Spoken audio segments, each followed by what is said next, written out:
우리 제목을 한번 다 같이 읽어봅시다. 자기 일을 구하는 자, 그리스도 예수의 일을 구하는 자. 오늘 그 21절에 있는 말씀을 가지고 제목을 잡았습니다.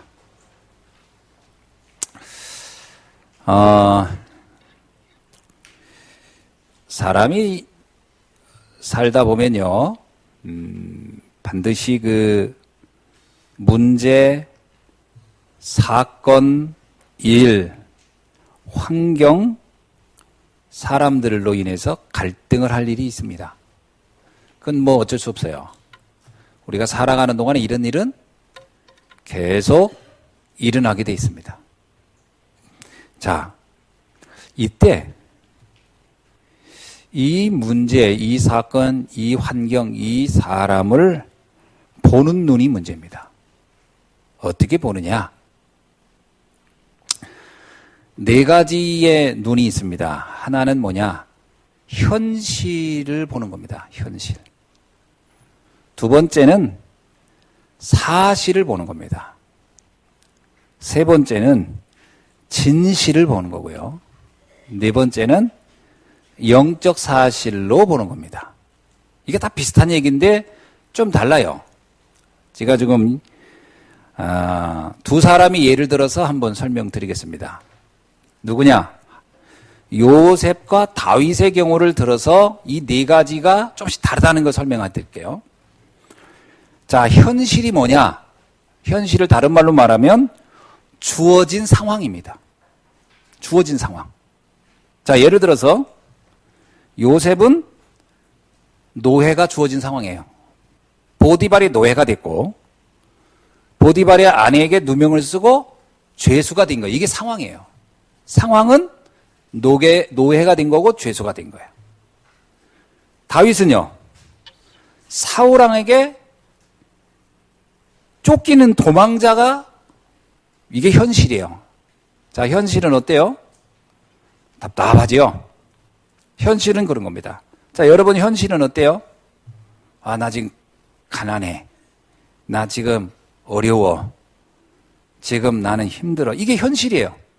우린 돈이 없어. 고민거리가 많아. 이게 현실인 거예요. 이건 현실입니다.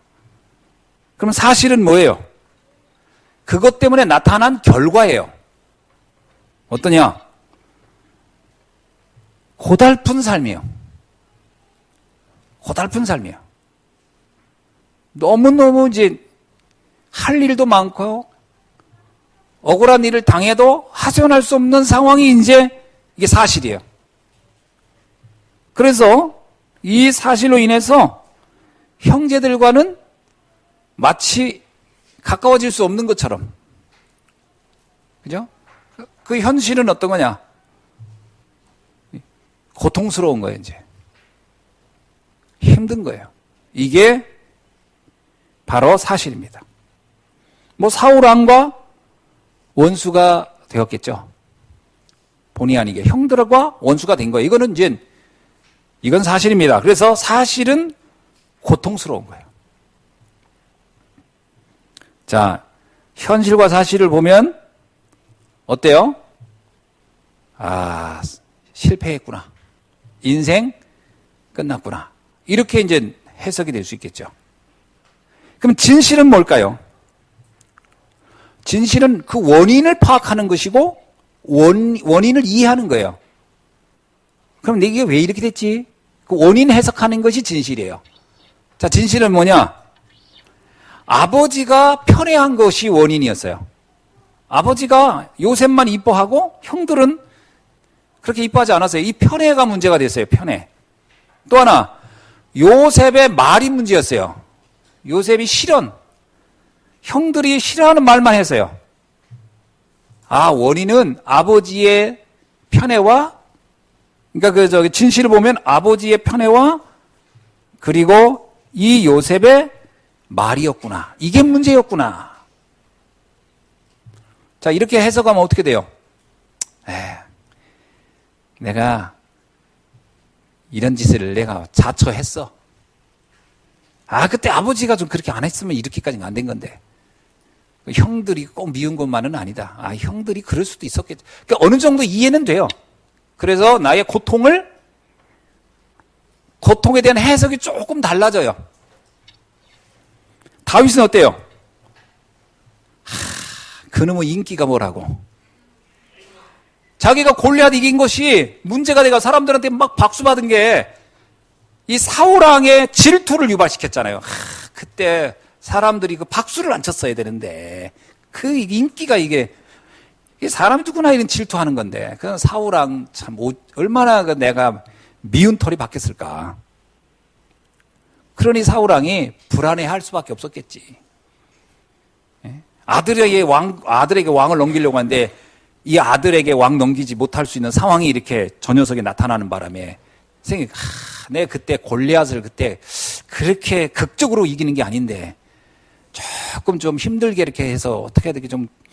그리고 사울왕이 목을 자를 때도 어차피 죽었는데 임금님 오셔가지고 대신 잘라주십시오 이렇게 뭐 해가지고 사울왕을 좀 이렇게 좀 올리기도 하고 그랬으면 참 이렇게까지는 악화가 되지 않았을까.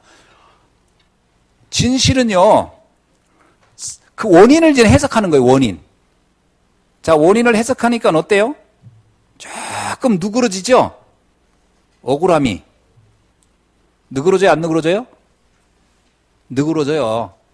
근데 문제는 뭐냐? 현실은 안 바뀌어요. 역시 그래도 노예고 그래도 도망자요. 아무리 해석을 멋지게 해도 현실은 달라지지 않아요. 보통 세상의 그 상담이라든가 세상의 어떤 그 사람들을 이렇게 뭐 치유하고 이런 것들은 요 진실을 말해주는 거예요. 진실을.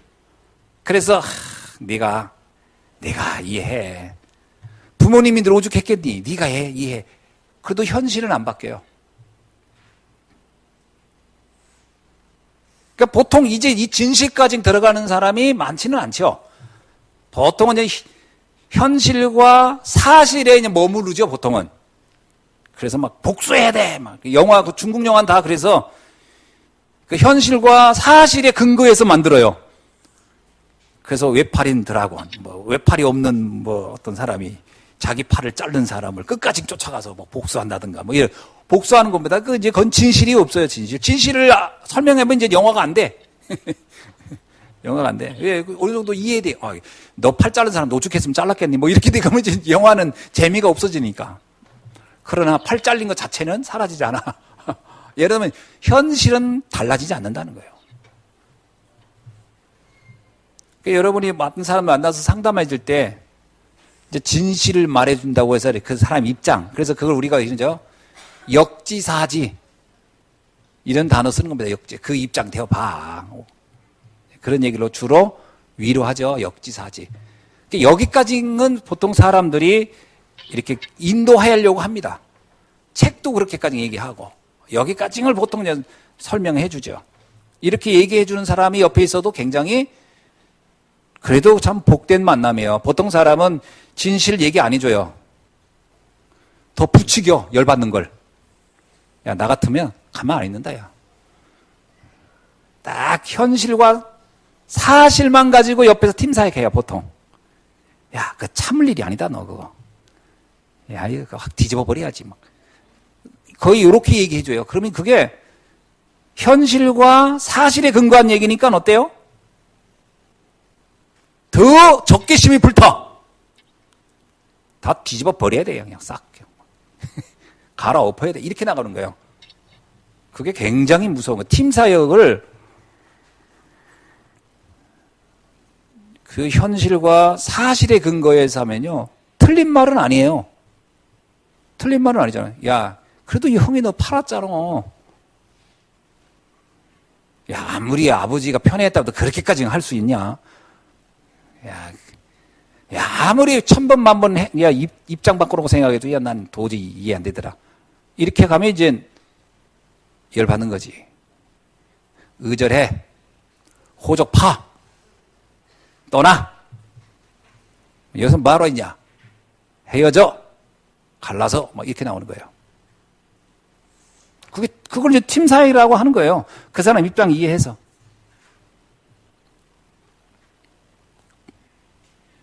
이제 진실 얘기하면 어때요? 죄책감 느껴요. 내가 그냥 너 괜히 미워했나 보다. 진실을 얘기하면 내가 그 사람 괜히 그렇게 다 이유가 있었고 그럴 수밖에 없었을 텐데 내가 괜히 미워한 거 아닌가? 그렇다고 난 노예인데. 노예가 도리어 나를 판 사람을 이제 입장을 이제 대변해주는 입장이 돼버리는 거예요. 그게 맞는 겁니까? 그래서 현실도 사실도 진실도 어떤 것도 사실 답이 안 돼요. 어떤 것도 답이 안 돼요. 근데 사람들은 그걸 가지고 계속 쳇바퀴 돌듯이 얘기를 합니다. 답이 안 됩니다. 오늘 본문에 보면요. 이렇게 나오죠. 그들이 다 자기의 일을 구하고, 자기의 일을 구하면 해석이 현실과 사실과 진실의 이상을 넘어서지 못합니다. 딱 거기에. 왜? 내 일이니까. 내 처지를 생각해봐. 내 상황을 생각해봐. 그 이상을 해석이 안 돼요. 근데 성경은 우리가 이런 수준에 있어가지고는 하나님이 원하는 삶을 살 수 없습니다. 어떤 삶이죠? 살리는 삶은 못 살려요. 살리는 삶. 절대 못 살려요. 아무리 부모님을 1000번 만번 이해해 보세요. 미워하는 마음은 없어지겠지. 어느 정도. 그러나 살리지는 못합니다. 살리지는 못해요. 보통 이러잖아. 내가 참고 산다 그냥. 내 운명이니 하고 내 팔자니 하고 나 그냥 이렇게 산다. 이렇게 체념하고 말아버려요. 그게 진실이 말해주는 결론이에요, 보통. 그렇잖아요. 어떡하겠니? 그래, 야, 괴롭냐? 술 한잔 하고 그냥 잊어. 에이, 그냥 똥 밟았다고 생각하고. 가다가 그냥 그 미친 개한테 한번 물렸다 생각하고. 이렇게 말해주는 거예요. 보통 이렇게 얘기합니다. 그래서 밤새 술 먹고서 세상 푸념하다가 끝나는 거예요. 현실은 달라진 게 아무것도 없어요. 사람들은 이렇게 만나고 이렇게 대화하고 이렇게 지냅니다. 이게 하나님이 원하는 걸까요? 아닙니다. 하나님이 원하는 건요, 영적 사실을 보기를 원해요. 영적 사실이란 말은 뭐냐? 하나님의 절대 계획입니다. 그 일에 하나님이 숨겨놓은 절대 계획이 있다는 거예요. 창세기 45장 5절에 요셉이 형들을 만났을 때 이렇게 얘기합니다. 형님, 그때 너무 했어요. 그래서 내가 이렇게 총리가 됐으니까 다 용서하는 겁니다. 이렇게 한 게 아니에요. 내가 한때는 정말 죽이고 싶었는데 시간 지나고 나니까 다 잊어지다. 이렇게 된 것도 아니에요. 그런 말도 안 돼요. 그래가지고 세상 못 살려요. 뭐라고 얘기했냐? 당신들이 나를 이곳에 팔았다고 해서 근심하지 마소서. 지금까지 그 문제로 고민했습니까? 아니라는 거예요. 한탄했습니까? 그것도 아니라는 거예요. 하나님이 생명을 구원하시려고 나를 당신들보다 먼저 보내셨나이다. 나는 하나님의 축복을 누리며 여기까지 왔습니다. 난 한 번도 내가 팔렸다든가 노예가 됐다든가 누구 때문에 어때서 이렇게 해석해 본 적이 없습니다. 이건 하나님이 애굽을 살리고 가족을 살리고 세상을 살리라는 계획을 가지고 이곳으로 보냈음을 나는 알았습니다. 이게 영적 사실이에요. 이래야 세상 살릴 수 있어요. 보통 이 눈 잘 안 열려요. 다윗은 뭐라고 했습니까? 사울왕이 자기를 죽이려고 할 때요, 부하들이 그랬습니다. 임금 장군님, 저런 사람을 참아줍니까? 저 그냥 가만 놔둡니까? 지금 기회입니다. 죽입시다. 다윗이 말립니다. 절대 아니라는 거예요. 하나님이 계획이 있어서 하는 일이라는 거예요. 저 사람이 자기가 원해서 하는 게 아니라는 거예요. 다 하나님의 절대 계획 속에 지금 저런 일을 하고 있는 거니까 너희들 함부로 판단하지 말아라. 누가 누구 입장 대변해 주는 거예요? 다윗은 어떤 사람이냐? 사무엘상 16장 1절에 이렇게 얘기했습니다. 사무엘에게 다윗을 만나러 갈 때 내가 너를 베들레헴 사람 이새에게 보내리니 이는 내가 아들 중에 한 왕을 보았느니라. 왕을 보았다고 그랬어요. 그리고 이새가 다윗의 머리에 기름을 부으면서 하나님이 바로 너를 이 나라에 이 시대에 제항막을 왕으로 너를 선정했다. 다윗은 알고 있었어요. 이 모든 일들이 하나님이 나를 왕으로 세우는 과정이라는 것을. 그러니까 사울 왕에 대해서 개인적 감정이 없어요. 기분 나쁠 일이 없어요. 억울할 일들이 없어요. 우리는 어떻게 해석합니까? 그래도 그렇지 목사님 내가 어떻게 참습니까? 그게 나에게 하나님의 축복을 주기 위한 만남이요 사건이라면 어떡하겠습니까?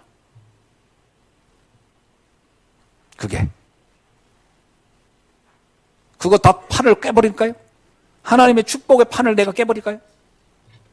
그게 하나님이 나를 위하여 준비한 여정이었으면 어떡하겠습니까? 왜 저런 사람을 만나겠습니까? 우린 그러거든요. 아닙니다. 하나님이 하나님의 뜻을 나를 통해 이루기 위하여 그 사람을 만나게 한 겁니다. 이게 깨달아 주셔야 돼요. 저는 어찌 이런 부모를 만난지 모릅니다. 아닙니다. 하나님이 뜻이 있어서 그런 부모를 만나게 한 겁니다. 영적 사실로 해석되어야 돼요. 아멘. 이 사람은 그리스도 예수의 일이 뭔지를 아는 사람은 이 해석을 하게 된 겁니다. 그래서 하나님이 우리를 창조했을 때 어떤 목적으로 창조했는지를 잘 아셔야 돼요. 과연 하나님이 우리를 창조할 때 시달리다가 가는 인생으로 나를 창조했겠냐? 성경은 그렇게 기록되어 있지가 않아요. 뭐라고 되냐?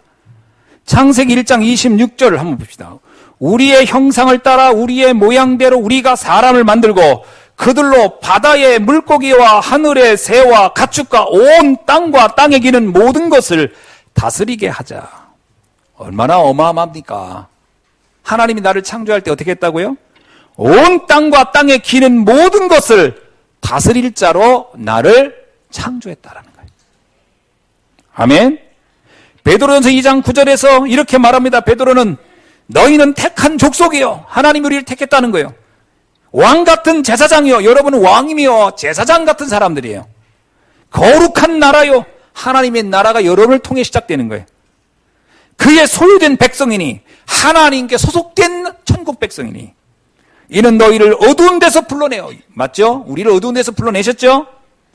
그의 귀한 빛, 창조의 빛, 생명의 빛, 영원한 빛의 속으로 우리를 들어가게 하신 이의 그 아름다운 덕을 전 세계에 선포하게 하려고 나를 택하였도다. 여러분은 어떤 사람인지 아십니까? 이 생명의 빛을, 창조의 빛을 전 세계에 전하기 위해 하나님이 나를 택했다는 거예요. 그게 저와 여러분의 정체성입니다. 에베소서 2장 10절은 뭐라고 말씀하고 있어요? 우리는 그가 만드신 바라. 하나님 우리를 만드셨어요.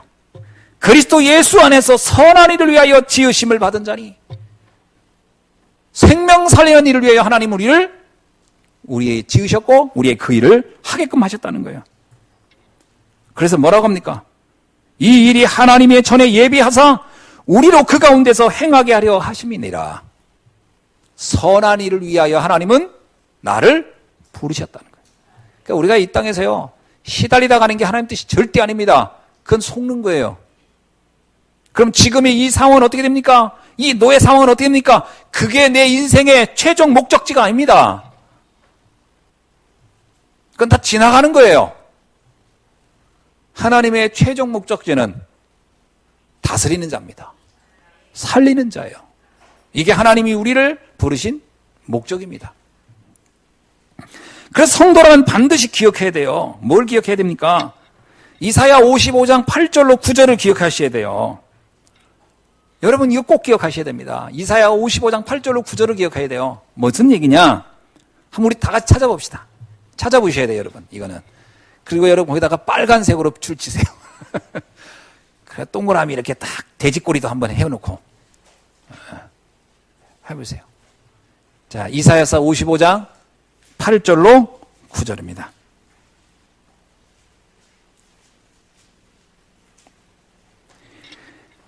시작. 이는 내 생각이 너의 생각과 다르며 내 길은 너의 길과 다름이니라.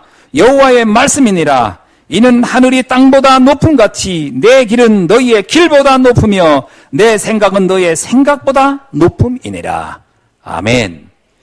지금 내가 나를 생각하는 그 수준, 그것을 벗어나야 됩니다. 하나님이 나를 생각하는 거는, 하나님이 나를 통해 하시려는 것은요, 우리가 지금 생각하는 수준이 아니에요. 하나님의 생각은 우리의 생각과 달라요. 사람들은 요셉을 보면서 저거 망했어.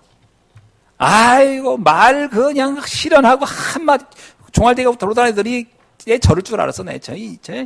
아이고 그 아버지 저렇게 그 아버지 편의 아들이 그 아들을 그 사랑하는 아들을 이렇게 하나 그냥 노예 만들어 버리네. 이렇게 사람들은 해석할 겁니다. 사람들의 수준이 그 정도 수준인 거예요. 근데 하나님은 어때요? 그게 아니었어요. 하나님은 애굽을 살리기 위하여 그런 사건들을 일으킨 거예요. 우리의 생각과 하나님의 생각은 다르다. 다릅니다. 아, 목사님 그래도 그렇지 제가 말이야 너무 어려운 집안에 태어나서 이렇게 잘하고 지금까지 이게 말이 됩니까? 내 생각은 그렇게 생각하지요. 그러나 하나님은 다르게 보는 겁니다. 다릅니다. 아멘? 달라요. 아니 모세를 그래도 그렇지 어떻게 그렇게 태어나면 다 죽이는 그런 나라에 태어나게 했고 또 거기다가 강줄이 담아가지고 겨우 살아났는데 또 40세에 억울한 누명 쓰고 또 광야로 가고 어떻게 인생을 그렇게 파란만장하게 살게 합니까? 그건 사람들이 보는 해석이에요. 다릅니다. 하나님은 모세를 통하여 이스라엘이라는 나라를 건국하기 위한 준비 과정이었어요. 다릅니다. 내 생각과 하나님의 생각은 다르다. 여러분이 수준과 하나님 수준은 달라요. 여호와의 말씀이라. 이는 하늘이 땅보다 높은 것 같이 내 길은 너희의 길보다 높으며 내 생각은 너희의 생각보다 높음이니라. 그래서 우리가요, 내 생각 가지고 움직이지 마시고 하나님 말씀 따라 움직이길 주의 이름 축원합니다. 그게 망하는 것 같아도요, 그게 최고의 축복의 자리로 가는 길입니다. 그러니까 우리 사람들은 우리가 알고 있는 게 다라고 생각을 해요. 그래서 자기의 일을 구하는 성도는 하나님의 이 생각과 뜻을 절대로 이해할 수가 없어요. 그러나 그리스도 예수의 일을 구하는 성도는 영적 사실을 접근하기 때문에 하나님의 계획을 볼 수 있는 줄로 믿습니다. 그래서 그리스도 예수의 일을 구하는 성도의 특징이 있어요. 첫째 뭐냐? 자기의 일을 구하는 자는 문제를 알아요. 이게 무슨 얘기냐? 자기의 일밖에 모르는 사람, 나밖에 모르는 사람의 문제가 뭔지를 아는 겁니다. 영적인 눈이 있는 사람은 육신적인 삶을 사는 사람들의 수준을 알게 돼요. 아이고, 저렇게 살면 안 될 텐데. 그게 사람들은요, 이 영적인 눈이 없는 사람이 볼 때는, 아이고, 저럼 열심히 살고 최선을 다해 살고 저러니까 뭐 되지. 그거는 그들한테 보는 수준인 거예요. 영적인 눈을 보면 다릅니다. 달라요. 여러분, 사람들은 거의 나 중심으로 살아갑니다. 창세기 3장. 물중 중심으로 살아갑니다. 창세기 6장. 성공 중심으로 살아갑니다. 그것이 창세기 11장이에요. 그러니까 내가 하면 다 될 것 같고, 물질만 있으면 다 될 것 같고, 성공만 하면 다 될 것 같은 그 생각이 자기 일을 구하는 자의 전형적인 모습이거든요. 그것의 위험을 우리는 너무 잘 아는 거예요. 그게 뭐예요? 함정 올무 틀이라는 거죠. 그래서 육신적인 목적이 있어요. 자기 일을 구하는 사람은 그 목적이 육신적이에요. 마태복음 6장 3절, 무엇을 먹을까 마실까 입을까, 이게 삶의 이유예요. 에베소서 2장 3절, 육체와 마음이 원하는 것을 합니다. 그게 가장 잘 사는 길이라고. 그러나 본질상 진노의 자녀였더라. 사단의 올무에서 빠져나가지 못합니다. 그게 어쩌면요, 더 함정과 올무와 틀 속으로 빠지게 하는 방법이에요. 육신에 속한 사람은 영적 사실을 이해할 수가 없어요. 고린도전서 2장 14절에 이런 말씀이 있습니다. 육에 속한 사람은 하나님의 성령의 일을 받지 아니하니 이는 그것들에 대하여 어리석게 보입니다. 그렇습니다. 영적인 일을 하고 하나님의 뜻을 따라가는 사람을 보면요, 어리석어 보여요. 아이고, 뭐 저런 일을 하냐고.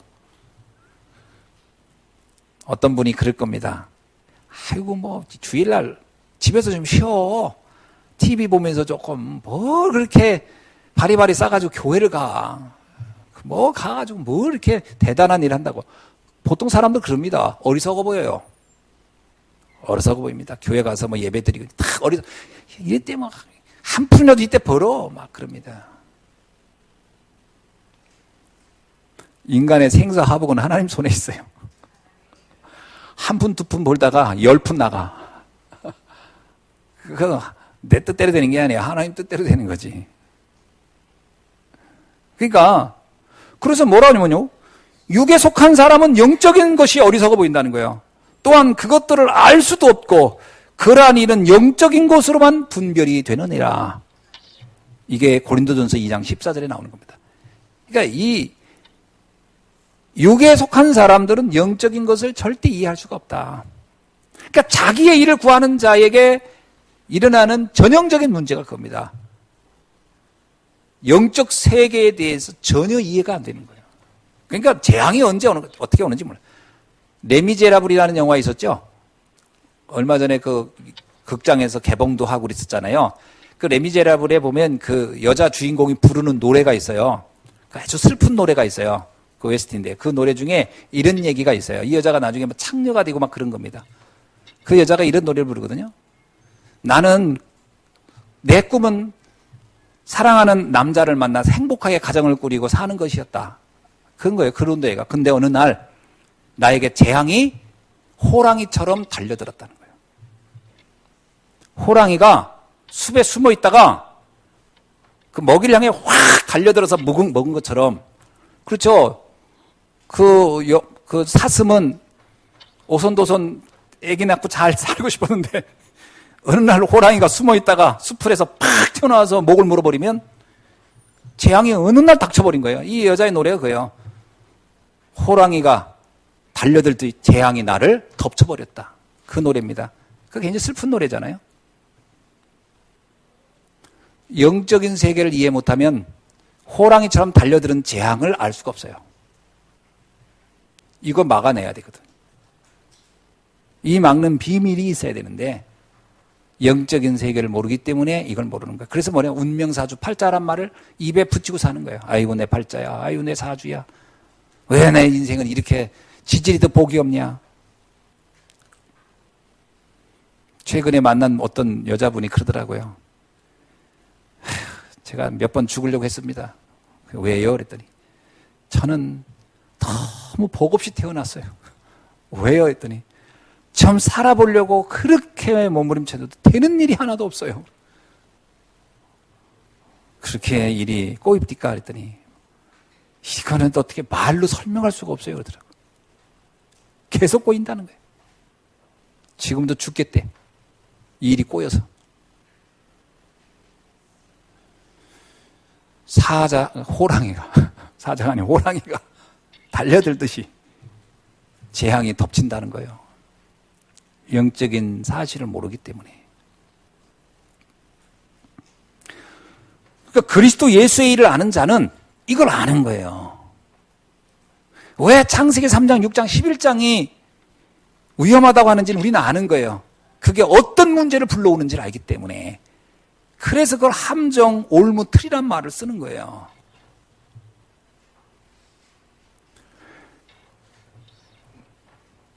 그래서 그리스도 예수의 일을 우리가 알아야 합니다. 그럼 도대체 그리스도 예수의 일이 뭐예요? 그리스도 예수님께서 이 땅에 오셔서 한 일이 뭘까요? 그걸 알면 돼요. 마가복음 10장 45절에서 인자가 온 것은 섬김을 받으려 함이 아니요 도리어 섬기려 하고 자기 목숨을 많은 사람의 대속물로 주려 함이니라. 히브리서에 보니까 예수님께서 십자가에서 죽으심으로 우리의 모든 저주를 도말하셨도다 그렇게 나와요. 인간의 받아야 할 저주와 재앙을 주님이 십자가에서 해결하시려고 오셨다는 거예요.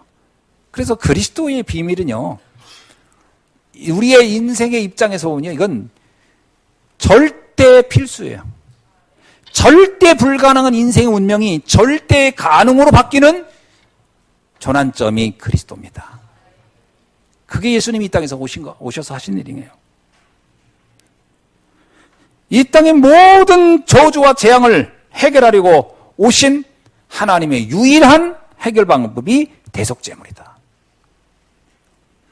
그리고 예수님은 이 땅에 오셔서 뭘 했냐? 마태복음 9장 35절에서 예수께서 모든 도시와 마을을 두루 다니사 그들에게 그들의 회당에서 가르치시며 천국 복음을 전파하시니 모든 병과 모든 약한 것들을 고치시니라.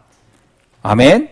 여기 보면요, 천국 복음을 전파하셨는데 그 결과가 어떤 결과가냐?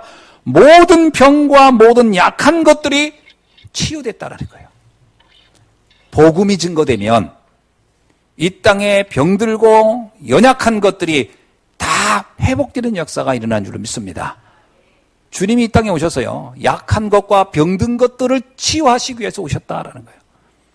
여러분, 병자에게 가장 필요한 것은 약이 아닙니다. 복음이 들어가야 돼요. 그리고 약이 그 다음에 가는 거예요. 복음의 말씀이 들어가지 않으면, 생각해 보세요. 이미 내가 심각한 병에 걸렸다 그러면 사람은요, 이 병의 노예가 돼버려요. 병에 잡혀버린다니까. 그런데 약이 들어간들 효과가 없습니다. 이미 마음이 무너졌기 때문에. 간담이 무너진다고 그러잖아요. 두려우면 간담이 무너진다고 나와요. 그러면 백약이 무효예요. 간담이 무너지면 백약이 무효예요. 복음이 먼저 들어가야 돼요.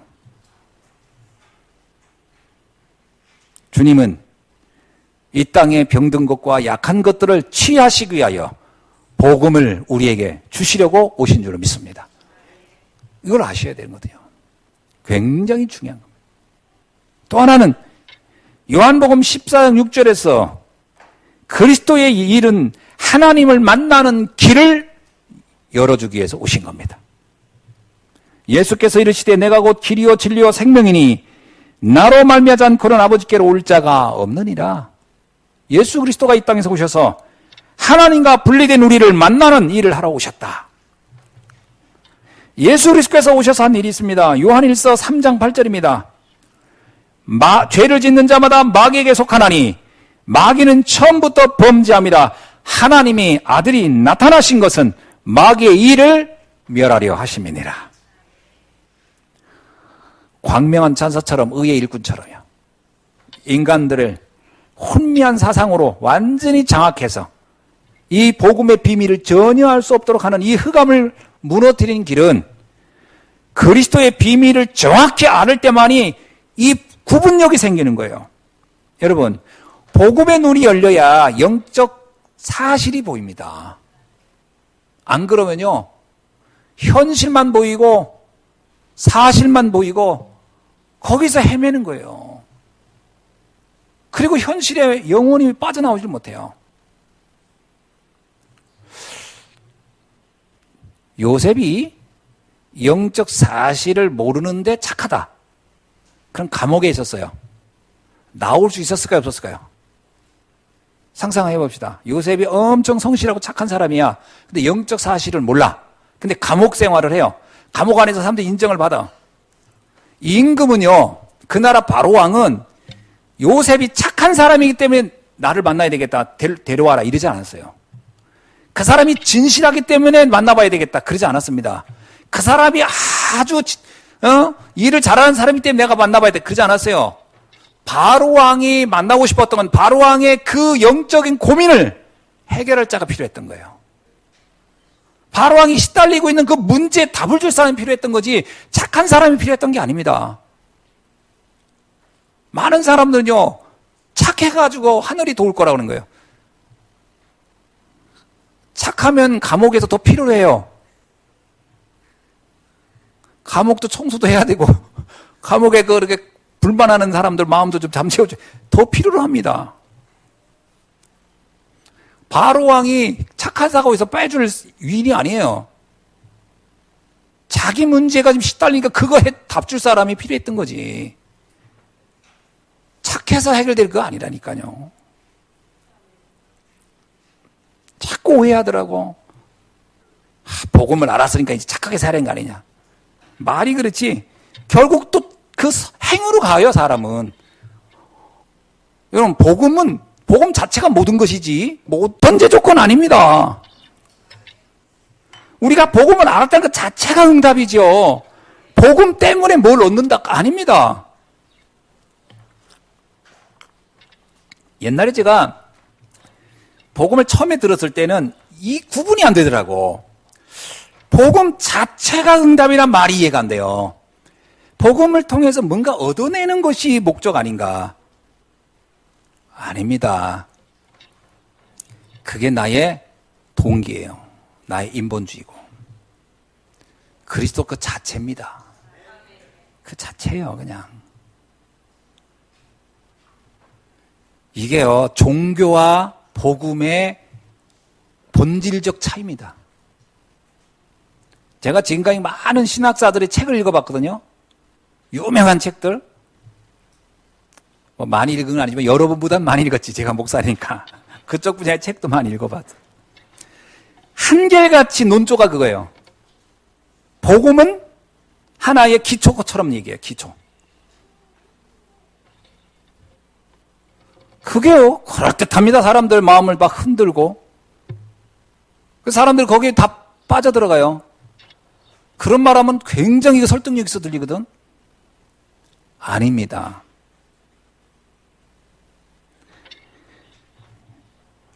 그리스도는 그리스도 자체가 알파와 오메가예요. 알파 오메가란 말이 뭔지 아세요? 헬라어의 알파는 ABCD로 말하면 A입니다. A. 그리고 오메가는 Z예요. 알파벳 순서가 알파는 시작이고 오메가는 끝이에요. 그래서 그리스도는, 하나님은 알파와 오메가다. 이 말은 뭐예요? 그분은 역사의 시작이며 역사의 결론이란 뜻이에요. 그런 비유적 설명이에요. 그리스도가 모든 것입니다. 그리스도 자체에서 행복한 것이지 그리스도 때문에 뭐 하니까 행복한 건 아니에요. 그럼 어느 날 그리스도는 사라집니다. 초대교회가 왜 시간이 가면서 이렇게 변질된지 아세요? 처음에는 오직 그리스도 자체였어요. 세월이 가면서 그 시대의 상황들, 그 어떤 시대적인 문화의 상황들을 다 하나하나 고려하다 보니까 이제 복음 안에서 이런 것도, 복음 안에서 이것도 이렇게 그러다 어느 날 복음은 사라지고 그것들만 남는 거예요. 형태들만 다. 그래서 세상에 다 이렇게 재앙이 온 거예요. 오직 복음인 줄로 믿습니다. 그래서 그리스도는요, 이 사람들의 이런 혼미한 생각들을 완전히 벗겨내는 유일한 방법이에요. 복음이 아니면 이 혼미한 게요, 안 빠져나가요. 사람들 의외로 혼미합니다. 똑똑한 사람들 얘기 들으면요, 혼미해요. 논리적으로 말하는데 혼미해. 전부 다 뭔 얘기하느냐? 현실만 얘기하고 사실만 얘기하고 조금 수준 있는 사람은 진실만 얘기하지. 세 가지만 얘기하고 있어요. 다. 그게 혼미한 거예요. 그게 왜 혼미하게요? 답 없는 인생 얘기를 하고 있으니까, 답 없는 말을 계속 반복하고 있으니까 그게 혼미한 거예요.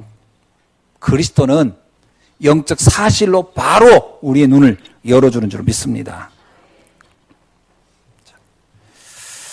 세 번째, 그리스도 예수의 일을 구한 자들의 대표적인 사람이에요. 누가 나오냐? 오늘 본문에 보면 디모데와 에바브로디도가 나와요. 여러분, 디모데는 누군지 아시죠? 바울의 제자죠. 에바브로디도는 어떤 사람이게요? 저는 에바브로디도가 여러분 생각에 바울의 제자인지 아닌지는 잘 모르겠어요. 근데 에바브로디도가 어떤 사람이냐면 바울이 감옥에 있을 때, 잘 들어보세요. 에바브로디도에 대한 설명을 좀 하고 제가 설명드릴게요. 바울이 감옥에 있을 때 바울을 시중들 사람이 필요했어요. 시중들 사람이. 바울이 이제 연로하고 눈도 나쁘고 하니까.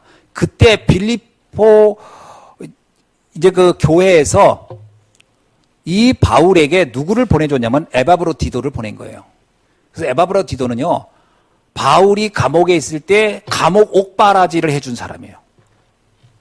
그러다 나중에 어떻게 됐냐면요, 이 사람이 병이 들었어요. 내가 볼 때는 아마 풍토병 같은 게 아닌가 싶어요. 뭐 사람이 감옥이라는 게요, 제가 이번에 그 아르메니아 가서 보니까 감옥이 인간이 살 수 없을 정도예요. 아, 어떻게 여기서 이렇게 사나 싶어요.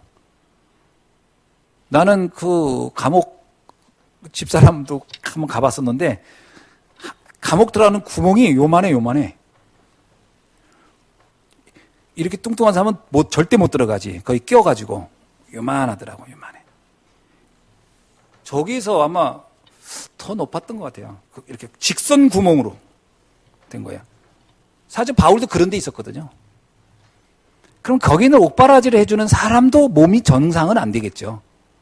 바울도 힘들지만, 죄수도 힘들겠지만, 그 뒷바라지 해주는 사람도 얼마나 힘들어요. 그러니까 이 에바브로디도가 병 들었어요. 어떤 병이 들었냐면요, 여기 27절에 보세요. 그가 병들어 죽게 되었으나, 이렇게 나와요. 그러니까 옥바라지 하고 와서요, 바울보다 먼저 죽게 생겼어. 그러니까 바울은 사형 선고 받은 사람인데 그 사람 도와주다가 이 사람이 더 먼저 죽게 생길 정도로 이게 굉장히 고달픈 일이었던 거예요. 근데 이거를 이 에바브로디도가 처음부터 끝까지 다 했던 사람이에요. 그래서 나중에 바울이 뭐라고 하냐면, 안 되겠다 싶어서 에바브로디도가 너 고향으로 돌아가라. 다시 가라. 여기 있다가 너 죽겠다. 그래가지고 이제 이 사람을 이제 돌려보내는 이야기가 좀 나중에 나옵니다. 근데 이 에바브로디도가 어떻게 자원해서 온 거거든요. 내가 이 전도자를 위해서 생을 걸고 돕겠다. 그 바울이 얼마나 그 감격했겠어요. 이런 자기를 위해서 이렇게 생을 걸고 해주니까. 그리스도 예수의 일을 구한 자. 그래서 디모데하고 에바브로디도를 여기다 바울이 쓴 거예요. 디모데를 뭐라고 설명합니까? 디모데를 이렇게 설명하죠. 19절 볼까요? 내가 디모데를 속히 너에게 보내기를 주 안에서와 바람은 너희의 사정을 알므로 안위를 받으려 함이니 이는 뜻을 같이하여 너희 사정을 진실히 생각할 자가 이밖에 내게 없음이니라. 참, 이게요, 소통의 달인이요. 전도자와 교회를 소통시키는 사람. 그죠? 교회의 문제, 전도자의 상태를 서로 복음으로 착착하게 영적 사실을 설명해. 여러분, 이게 디모데가 왔다 갔다 하면서요, 말 잘못하면 이간질 시키는 거예요. 그죠? 이게 현실과 사실만 얘기하면 이간질 될 수가 있어요. 아니, 스승님은 감옥에서 그러고 있는데 니들 지금 뭐 하고 있냐? 뭐 이러면. 이건 완전히 이건 이간질하기 딱 좋거든요. 근데 이 디모데를 왜 보냈냐? 나의 사정도, 그리고 그들의 사정도 기가 막히게 영적 사실을 가지고 설명해 줄 수 있는 사람이라는 거예요. 여러분이 누구를 만나든지 영적 사실을 가지고 말해 줄 수 있어야 됩니다. 이게 팀사역에서 팀사역 함부로 보내지 못해요. 팀사역 하라고 보내면 그 사람이 팀사역 당해가지고 같이 시험 들어버렸어요. 내가 그런 경우 있더라고. 팀사역을 보냈더니 그 사람 얘기 한자 듣다 보니까 현실과 사실 들어보면 어때요? 네가 오죽했으면 그렇겠냐 이러고 있어요. 내가 몰랐다는 동 아이고, 내가 그걸 왜 몰랐지? 아이고, 내가 네 말을 100번, 1000번 이해가 된다. 요런 식으로 이제 팀 사역을 하는 거예요. 그러면 그 사람을 더 왜곡시켜버리는 거예요. 디모데는 어떤 사람이냐? 이거를 정확하게 복음으로 영적 사실을 가지고 소통시켜준 사람이에요. 우리 교회에 이런 중직자들이 또 이런 사명자, 사역자들이 많이 세워지길 주의 이름으로 축원합니다. 여러분, 왜 중직자 대학원하고 왜 알테스를 자꾸 가라고 하느냐? 이 눈 뜨게 하려고 하는 거예요. 현실과 사실만 보는 건요, 훈련 안 받아도 금방 해요. 예를 내가 누구를 만나서 그분 일생 얘기 듣고 최근 일어난 일 쭉 들어보면요, 현실과 사실은 금방 파악돼요. 아, 이 사람 이렇게 됐고, 이렇게 됐구나. 남편한테 이렇게 어려움이 있고, 집안이 이러나, 경제가 어렵고. 그걸 누가 모릅니까? 기억력이 치매가 오지 않고야 다 알지. 그러나 문제는 이거를 영적 사실로 설명해 줄 수 있는 것은 달라요. 그게 소통입니다. 그걸 디모데는 너무 잘했다는 거예요. 이런 사명자들이, 사역자가 많이 세워지길 주의 이름으로 축원합니다. 아멘. 구역장들은 이런 역할 잘해야 돼요. 교사들도 이런 역할 잘해야 돼요. 장로님들 이런 역할 정말 잘해야 돼요. 권사님들은 더 잘해야 돼요. 왜 그럴까요? 남자 장로님이 여자 권사님이나 집사님이나 성도님 만나고 하루 종일 얘기 듣고 이렇게는 못해요. 바빠서도 그렇고 시간도. 근데 같은 여자분들은 서로 앉아서 이렇게 뭐 닭다리 뜯어가면서 얘기하면요, 1시간이나 2시간 후 얘기를 듣는단 말이에요. 계속 듣다 보면 나중에 이게 장난이 아닌 거라. 팀 사역 하러 갔다가 팀 사역 당해가지고 같이 갈등할 경우가 많을 수 있어요. 소통. 교회와 성도를 소통시켜라. 아멘. 그건 결국 복음을 소통시키는 거예요. 복음으로. 그래서 은혜를 받게. 그래서 팀 사역할 때 원칙을 하나 정하세요. 제가 어디를 가든 팀 사역할 때마다 쓰는 거예요. 받은 응답과 받은 응답을 말해주면 돼요. 자, 이 사람이 막 남편 문제로 그냥 사냐 안 사냐 한단 말이에요. 그때 그 얘기를 계속 듣다가 나 같으면 옛날에 이혼했다 이렇게 해석해주면 끝나는 거예요. 그거는 진짜. 그러면 안 되고요. 받은 응답을 말해줘야 돼요. 받은 응답. 그래도 그런 남편이 있다 하더라도 당신이 그것 때문에 복음을 듣지 않았냐? 그래서 하나님을 붙잡지 않았냐? 그래서 기도의 사람 된 게 아니냐? 복음의 사람 된 거 아니냐? 받은 응답. 받은 응답을 찾아줘야 돼요. 그리고 또 뭐요? 그러면 앞으로 당신이 받을 응답이 뭐겠냐? 이렇게 무너진 가정, 이렇게 된 위험 상황이 된 가정들을 회복하라고 하나님이 먼저 이 상황을 두 눈으로 목격시킨 증인이 아니냐? 복음의 증인이 돼서 살려라. 이렇게 팀 사역 해줘야요. 이게 영적 사실을 가지고 이 사람의 생각을 확 바꿔주는 것이지. 다른 얘기는 안 하겠어요. 영적 사실. 그래서 받은 응답과 받은 응답을 말해줘라. 복음 안에서. 그 다음에 또 보면 또 뭐라고 합니까? 여기 보니까요, 이 디모데를 가리켜서 뭐냐면 22절에서 디모데의 연단을 너희가 아나니. 정말 디모데도요, 바울 못지않는 많은 어려움을 겪었어요. 자식이 아버지에게 함과 같이 나와 함께 복음을 위하여 수고하였느니라. 참, 이게 무슨 얘기냐면 디모데가 바울을 대할 때요, 마치 아들이 아버지를 대하는 심정으로. 그러니까 이 바울이 그래서 디모데한테 내 아들아 이렇게 말한 거는 그 디모데의 자세가 또 그렇게 돼 있던 거예요. 아버지를 대하듯이 이 전도자를 그렇게 대하고 함께 했다는 거예요. 귀하게 여긴 거죠. 복음 전한 주의 종이 얼마나 소중한지 우리가 부모님 함부로 말 안 하잖아요. 그런 것처럼 그런 디모데는 바울을, 전도자를 그렇게 귀하게 여겼다는 거죠. 그 다음에 뭐라고 얘기합니까? 나와 함께 복음을 위하여 수고하였느니라. 다른 수고가 아니고요, 복음을 위하여 수고한 디모데예요. 이런 사람을 가리켜서 그리스도 예수의 일을 구하는 자, 모델로 디모데를 바울은 내세운 겁니다.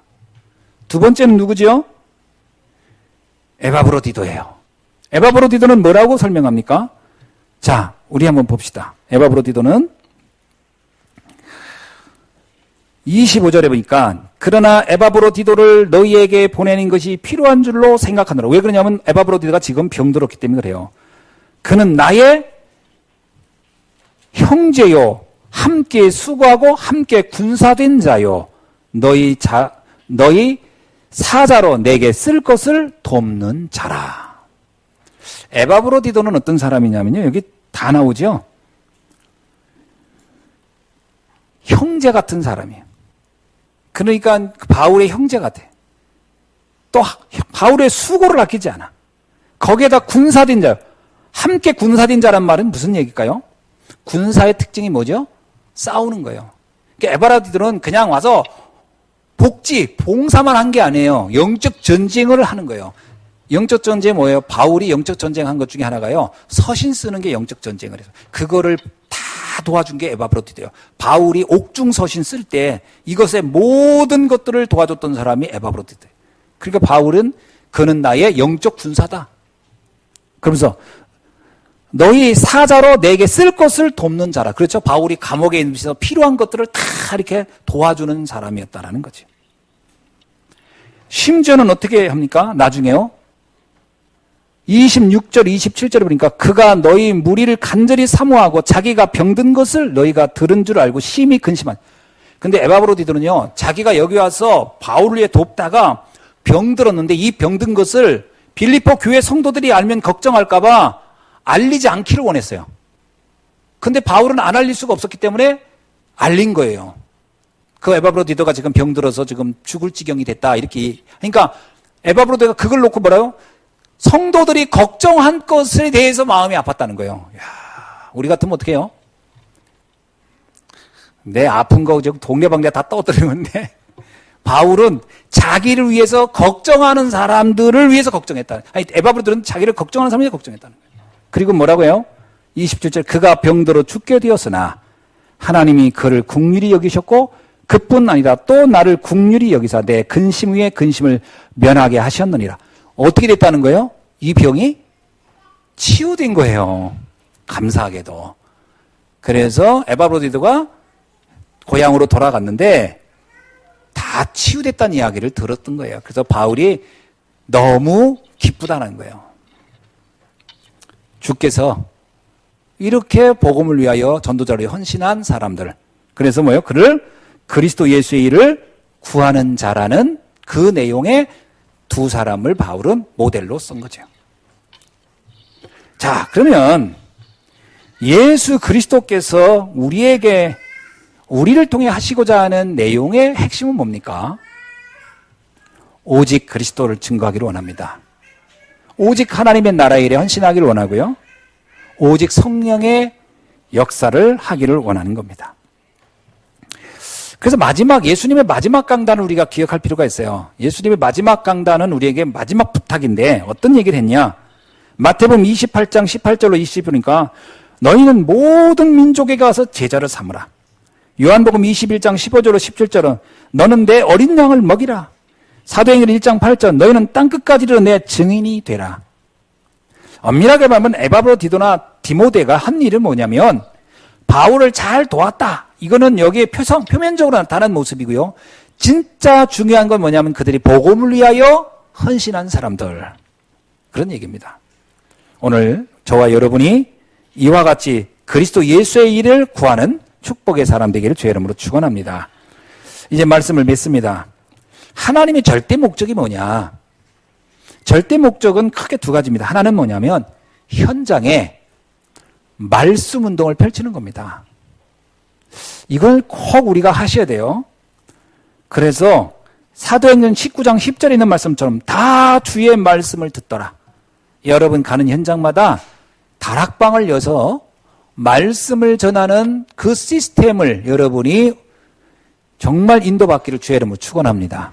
예, 그래서 현장에 말씀 전하는 시스템, 말씀 운동을 꼭 펼치세요. 두 번째는 뭐냐면 지교회입니다. 여러분이 있는 현장에 지교회를 세워야 합니다. 그래서 고린도전서 16장 19절에 보니까 아굴라와 브리스가 부부와 그 집에 있는 교회에 문안하노라 이렇게 나와요. 이게 뭐냐면 가정마다, 중직자 가정마다 다 지교회가 만들어질 수 있는, 응답을 꼭 누리시길 주의 이름으로 축원합니다. 그래야만이 237개 나라를 살릴 수가 있는 줄로 믿습니다. 이 축복이 오늘 우리 성도님들에게 나타나기를 주의 이름으로 축원합니다. 기도하겠습니다. 하나님 감사합니다. 오늘 또 주신 말씀을 붙잡고 사실적인 하나님의 일을, 예수 그리스도의 일을 구하는 축복의 주인공이 되게 하옵소서. 살아계신 주 예수 그리스도의 이름으로 기도하옵나이다. 아멘.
아멘.